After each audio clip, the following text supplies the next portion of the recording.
in just a few minutes.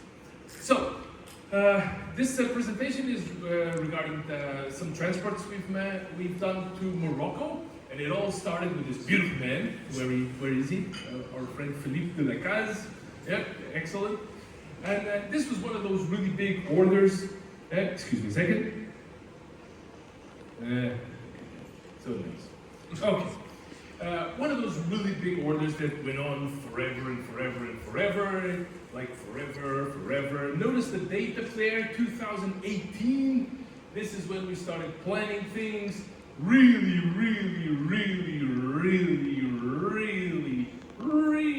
big list. But then you saw this slide yesterday when we were talking about Poland. The pandemic came, everything of course was delayed for quite a few times. But then 2024 came, and it finally became time for collecting, and this is when I will hand over to Nuno. Okay, so sardines was something new for flying sharks. So we've done Atlantic mackerel, horse mackerel, which are relatively similar species. We've done it for almost 20 years with quite successfully, but never sardines.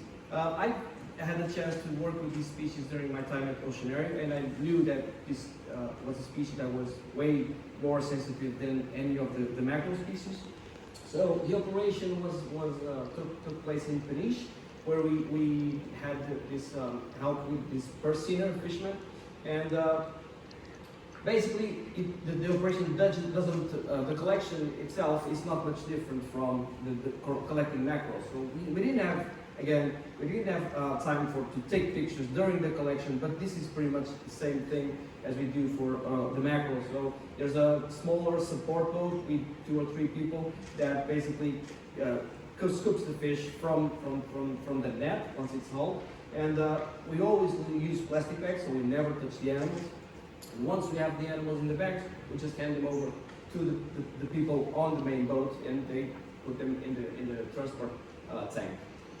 So the transport tank we used was a 1.35 meter diameter. It's approximately 600 liter tank, and this is the always risky process of moving the tank from the boat to the platform with crane.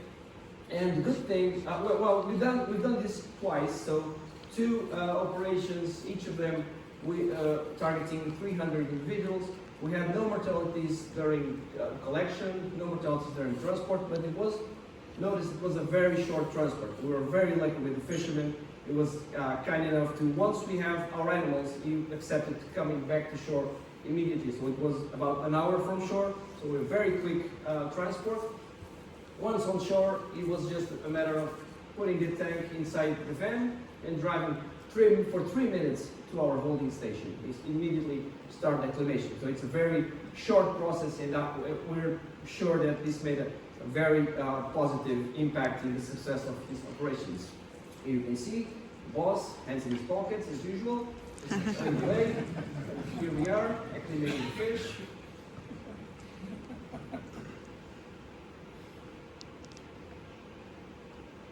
So we started immediately feeding the sardines with the candarino, which is basically a small shrimp, which is basically transparent.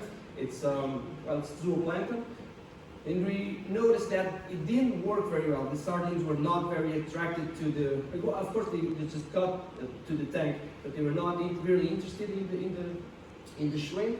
And we realized that it could be just a matter of contrast with the tank walls that were white. So we decided to switch to a darker glow for contrast, where we use the shrimp itself, but also other fish and mussels to make it darker. And we had an immediate response to this glow, and it worked very well for these fish to start eating. Later on, we moved to feeding them with 2mm medicated pellet food, and it worked very well. And I'd say in 20 days, the mortality stabilized. We had about 5% mortality, which is very good for this species, at least so far. There you go. Then our documentation, I'll hand it like this part. Excellent. Okay. Alright, there we go. So, documentation, of course, Morocco is not in the European Union, so it was quite challenging. Quite a bit of documents. The very first transport in June last year, we actually had 2 trucks. So we had 2 completely independent sets of documents. It was considered like 2 exports. Quite a bit of documentation. Also, a Portuguese customs broker, a Spanish customs broker, a Moroccan customs broker. For whatever reason, these guys, the Portuguese spoke Portuguese, the Moroccan spoke French, the Spanish spoke Spanish. I was Google Translator on WhatsApp amongst all of this stuff. And of course, there's also the matter of the goods that are not sold. Like the tanks, the filters, the pumps, all of that stuff. That's not sold to the client, that's going to return. That creates an additional difficulty. That's a whole new set of documents that has to be created to handle that. Anyway, then we had the bioload. You've seen this table before for the 3 transports that we've done to Poland. Of course, we were very scared. Those of you who were here yesterday, you'll remember that we had that situation going to Poland where we basically ran out of oxygen because the animals were bigger than we thought. So we were extremely careful about that. And we had a maximum bioload of close to 30 kilos per cubic meter. Most of the tanks were actually under 10. So we were pretty safe with these numbers. So, first transport, June last year, we go all the way from Peniche to Algeciras in the south of Spain. Then we catch a ferry to Tangiers in Morocco. And a very large list of species, and then of course we drive all the way to Hoceima. So the first time we had about 14 hours of customs clearance, which to be honest is not that bad. Of course there were quite a few items we had to resolve that were easier on the subsequent transports. One of them in this first transport was water. Customs had a problem with water. Is this water being sold? Are we going to charge taxes on this water or not? But anyway, we got it all fixed. We also had another problem, which was one of our 2 truck drivers lost the truck documents. He just lost them. He wouldn't, and as you can imagine, we were all extremely anxious about that. But for some bizarre twist of luck, we actually found those documents. Philippe was there with us. He assisted us throughout the whole process, so we were extremely lucky with that. Finally, we arrived to Hoceima. Our former colleague Gonzalo is now the curator in Hoceima, so we're very happy to see him again. 0 mortalities. The sardines, as Nuno explained, we had a little bit of mortality in Peniche, but absolutely 0 mortality in transit, which was very, very nice. So, on to transport number 2, the 4th of September last year. Around 900 individuals, so slightly smaller load. 10 hours of customs clearance, okay, better than the first time. Again, our bioload table, better numbers still, about 20 kilos per cubic meter, most of them again under 10. So as you can see, we became extremely paranoid with this stuff after that incident in Poland. During those 10 hours, there's not much to do than to wait for paperwork to be ready, so you drink beer, which is, one of the many things we can do. Absolutely no mortality in transit, which is nice. Here's everybody delivering the animals, Inish, our quarantine supervisor, Nuno, the whole team, and that's us enjoying a nice gin and tonic on the ferry on the way home. And then we go for transport number 3, which was December. 329 individuals, some sarda, some bonito tuna, that's us catching one of the rare moments I was not with my hands in my pockets. And we started the transport with a flat tire, which reminds us all how important it is to plan for contingencies. We always joke about, what if we have a flat tire? Well, we did have a flat tire, and we had to change it, and it's not easy to change a flat tire on a truck, I can guarantee you. But we did. When we arrived barely on time, but still on time. Here's the table you've seen before, the lowest bioloads ever, so we had very, very safe numbers. Ammonia was absolutely spectacular. We use a lot of triage, provided by Blue Shark. I don't want to put on my salesman hat, but we absolutely love this stuff. I mean, you add a little bit of it to our tanks, and we get basically 0 or 0.25 ammonia maximum, and again, 0 mortalities. Now, transport number 4, which was this year. Now, this one was extremely challenging because most animals were actually coming from Patricia. And I'm very, very sorry that Patricia is not here with us today. Unfortunately, she had to leave this morning. But Patricia from Canary Aquatic Live Animals provided most of the animals from Gran Canaria. So we're talking about a ferry that, well, not a car, as it shows on Google Maps there, but we had to take a ferry to Cádiz. And then we actually had to rendezvous with a Portuguese fish in Sevilla. But before that, we had a bit of an issue. The transport company that Patricia was going to use from Gran Canaria to Cádiz was an aquaculture company. And they did another transport to Morocco, something completely separate, an aquaculture order. And they had a very, very rough time with paperwork and with timing and all of that stuff. So they said, no, we're never going to go back there again. So Patricia told me, listen, I don't have a way to transport these animals. Can you guys help? And of course, we said, of course, no problem at all. But there was a significant difference in price because Patricia had a certain number. We had another number. There was this gap that we had to resolve. But I am happy to report that there was some very good common sense. We basically split that difference in 3 between us, Flying Sharks, and Patricia and Philippe. Again, thank you for that. And we managed to basically come up with a plan. Now, these are a few slides that I wish Patricia was here to present them on her collecting process. Patricia works a lot with commercial fishermen in Gran Canaria. These are some of the animals that she keeps. She has a really nice partnership with a local university, very nice facility, and super cool animals. Of course, some administrative issues as well. The Canary Islands are Spanish, but at the same time, they have like a fiscal different status. So there's some paperwork issues, there was some issues with the health certificate, but we managed to resolve everything in time. So the day came to finally come up with a plan to get everything together in Sevilla. I'll get back to that in a second. This time we had customs broker from Morocco, from Algeciras, from Portugal, also from Cádiz, also from Gran Canaria. 5 customs brokers. None of them talk to each other. They all talk in their own language, and they will not talk to each other for whatever mysterious reason. So we had to handle all of that.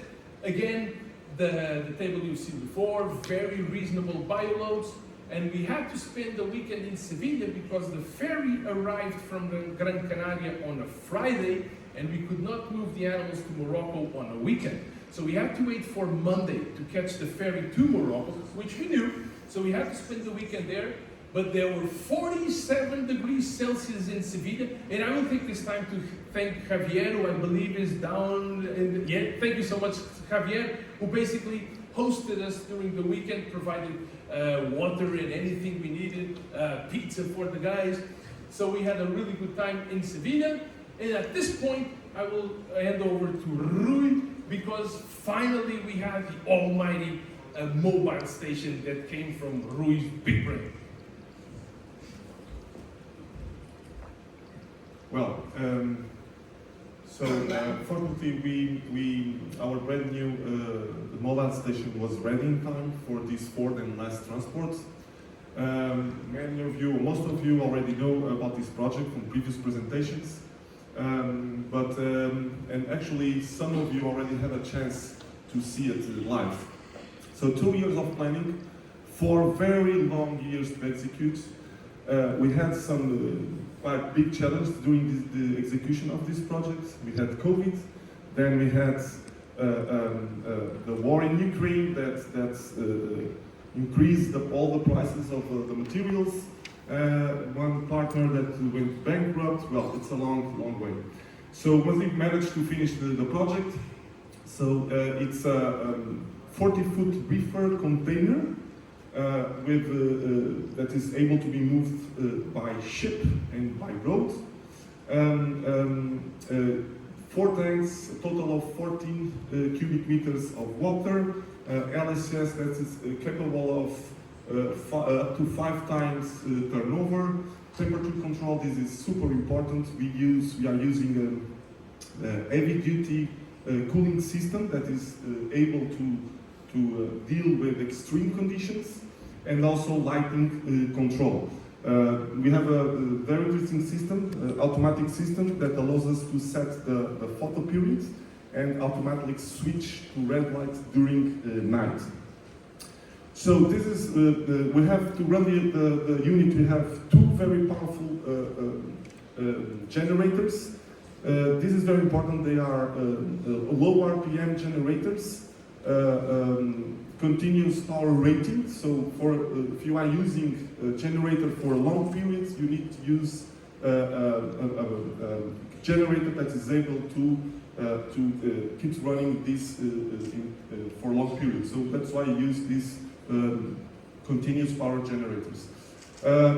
Two generators, so one in front of the container, and the other one is mounted under the trailer. Okay, one is dedicated to the cooling system, and the other one is dedicated to the LSS and all the alarms and monitoring systems.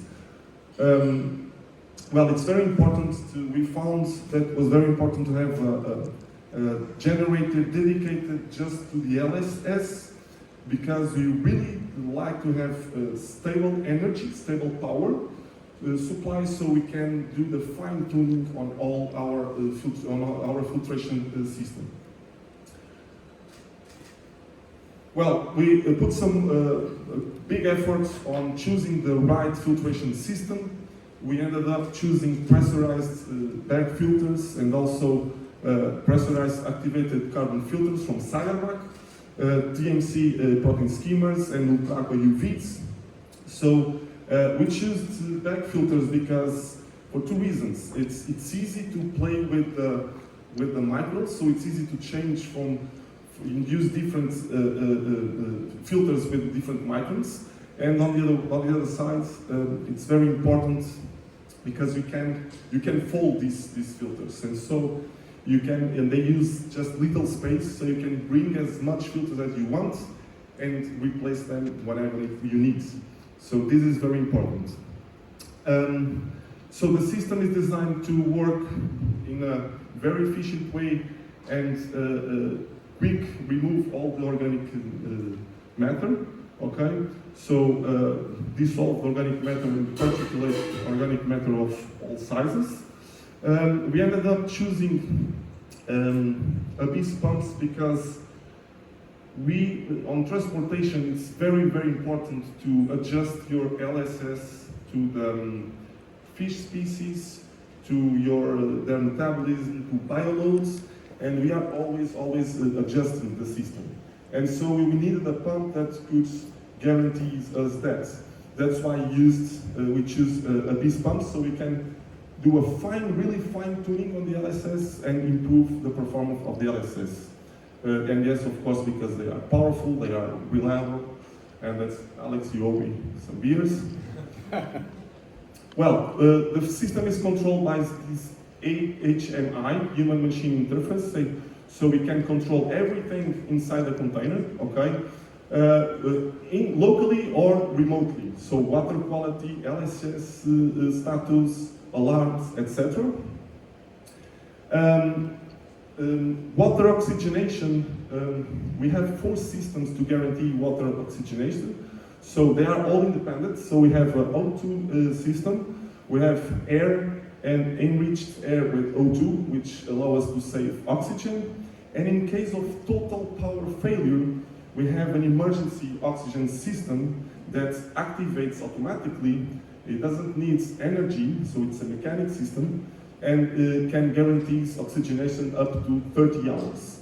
For safety reasons, the O2 cylinders, they are inside a vault under the first tank, and inside this vault we have oxygen sensor with an alarm, so in case the oxygen level rises up the safe threshold, we have an alarm. And outside this vault, but inside the container, we also have 2 other sensors for safety. We only use oxygen safe risk. This is very, very, very important. And of course, we have other alarms for power failure, fire, etc. Emergency stop button, and we have just next to the door fire extinguishers, ABF, and CO2. And this is very important because normally people use powder, and powder is extremely contaminant.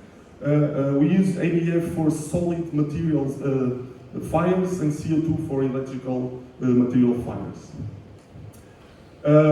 This unit is certified to move fish in UK and also in Europe, and it has a remote access camera, so which allows us to remotely see what's going on inside the unit.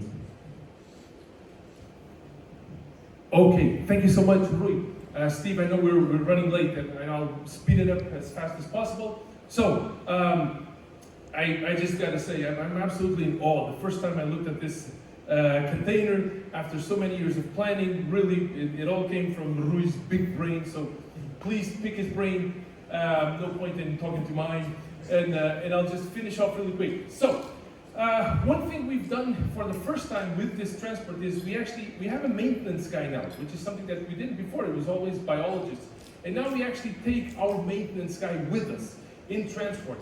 And this has proved extremely helpful because, you know, as marine biologists, we always think that we can fix anything with a roll of duct tape. But having a maintenance guy that has some tools, that actually knows what he's doing with the electricity and everything is extremely important.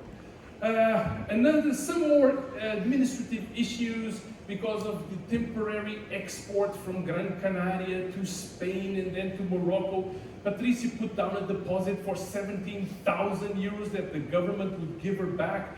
We were scared for quite a few weeks that we wouldn't get that money back, again, because all of the customs brokers, they wouldn't talk to each other, but we did get it back. So everything worked out well in the end. A few more beers to solve everything. That's us arriving to Tangiers, which has undergone a massive renovation, and it's dramatically better now. It's now the most modern port in all of Africa, and you can tell. And this time we took 8 hours again, but we could have actually taken less if it wasn't for my mistake, because the container has a license plate, you know, just like the trucks. And I forgot that, you know, I forgot to tell the customs brokers that, you know, this time it's not just a truck, we actually have a container that has its own set of documents. So we had to deal with that in Tangiers. There was an additional 2 hours. If it weren't for that, we would have been out of there in 6 hours, which is really good. Okay, one thing we learned is that there's no point for the team that's not handling paperwork to be there just waiting. So we finally realized, you know, these guys can just go to the beach and have some beers and wait while I'm with the truck driver handling all the paperwork. We finally met in Fnidek, which is some 30 kilometers after Tangiers. And this is something fun that happened. One of the roads up in the mountains, the Atlas Mountains, was extremely steep. Very, very, very steep, because there had been some rock sliding and stuff. So we had, our truck actually started, don't pay attention to the, you know, the wild men in glasses. We had to lose some weight because our truck, it was so steep that it started skidding off the road. So, but then we were very lucky that this guy came along, and well, actually we called for that guy, and we got all the cash together that we had in all our wallets, and we basically paid this nice man some money to basically pull the truck up that big steep hill, because the truck couldn't do it. We drained a bunch of tanks to lose some water. We got all the fish together in some of the tanks. So, you know, all of this was done in my underwear at midnight in Morocco, but somehow we managed to get this going. And then finally we arrived to Hoceima. I have complained about this to Felipe a number of times. The access is extremely hard. It takes very, very, very skillful driving to actually back into the aquarium there.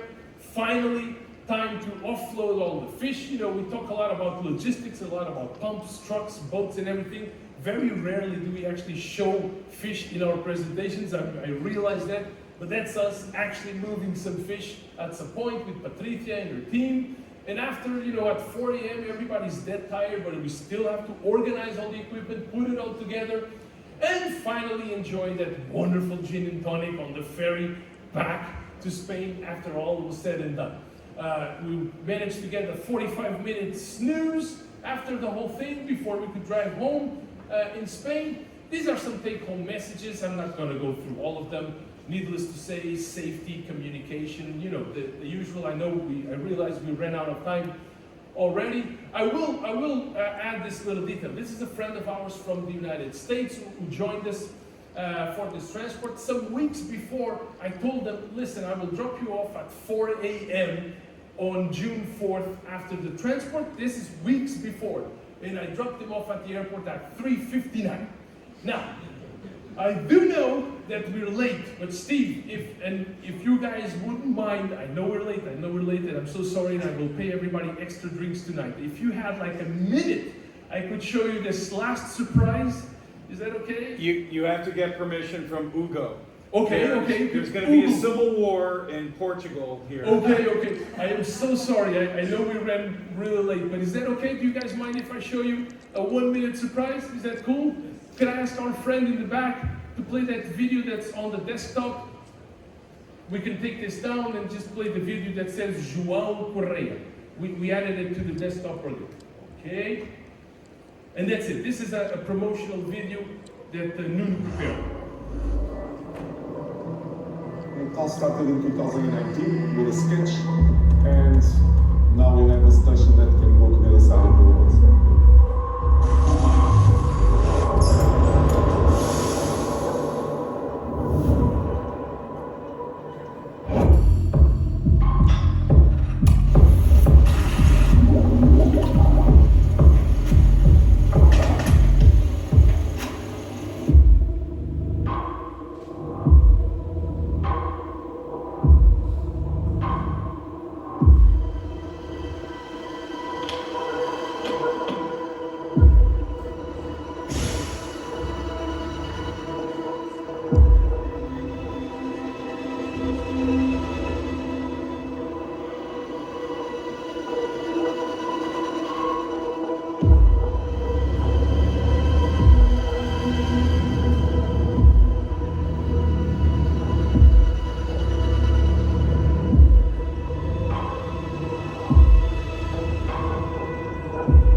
This station doesn't just move animals, it moves the soul of flying sharks anywhere around the world.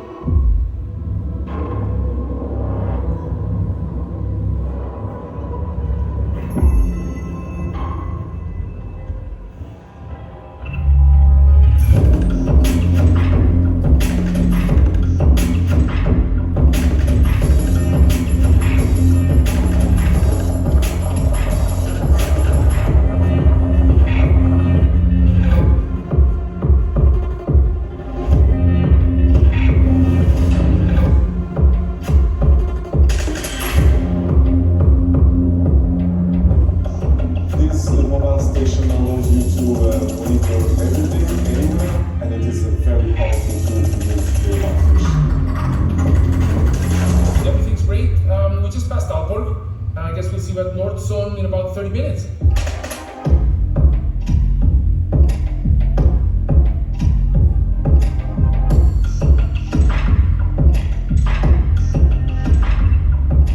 This mobile station represents the future of moving live marine animals, and the future is now.